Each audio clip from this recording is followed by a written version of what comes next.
book is about half new material and half old material. The Amazing Screw on Head is a comic I did 6, 7, 8, 9 years ago, something like that. And there's a story in there called The Magician and the Snake, which is a story she plotted when she was 7, so around that same time. So those are my two favorite things I've ever done, and they haven't been reprinted since we did them. So I needed to do a couple new stories to round out this collection, so we had enough pages to put out a decent book. I came because people were recommending the book that came up. It hasn't officially come out today, but it did here, and so I decided I had to pick it up. I wanted to be the first in my community or whatever to read it. Between these two, these are my two favorite vampire movies of all time. And it was very last minute too, the way the signings all came together.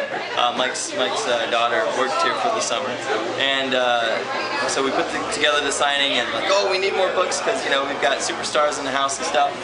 And then there were no books to be had. So our man at Dark Horse pulled some strings and we found some copies. So we do have 40 copies here tonight. It looks like we got about 50 fans here though, so there's gonna be some mud wrestling later. 4 copies of the book.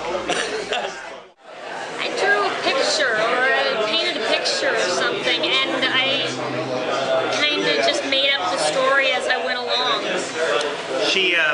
I picked her up at school one day, and I had just agreed to do a story for an anthology book, but I had no idea what I was going to do. I asked her what she did at school, and she told me she had painted this picture of a snake on a roof being furious with these floating objects, and she told me the story behind it, which she now says she made up on the spot.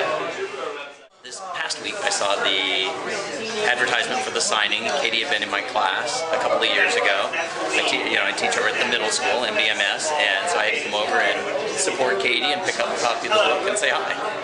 I just kind of made this up. I didn't really mean to. I've had other ideas, but they're not fully formed like yours are. They're just kind of like, I have one character and I'm not really sure what to do with them. You know what, she's a very focused student, and so when she would do projects, you'd see some of it there, but she was very diligent about being a good student. And when she had first told me she had written the story that received the award, I was kind of surprised, so she brought it in and she showed it to me. She discovered through the action figures in my classroom I was a big comic book fan. So, and then when I put 2 and 2 together with her last name, figured out the connection. Therein a fast friendship was born. She won the Eisner Award at age 7 for best short story, and it was kind of like, well, I've done this. Now what's next?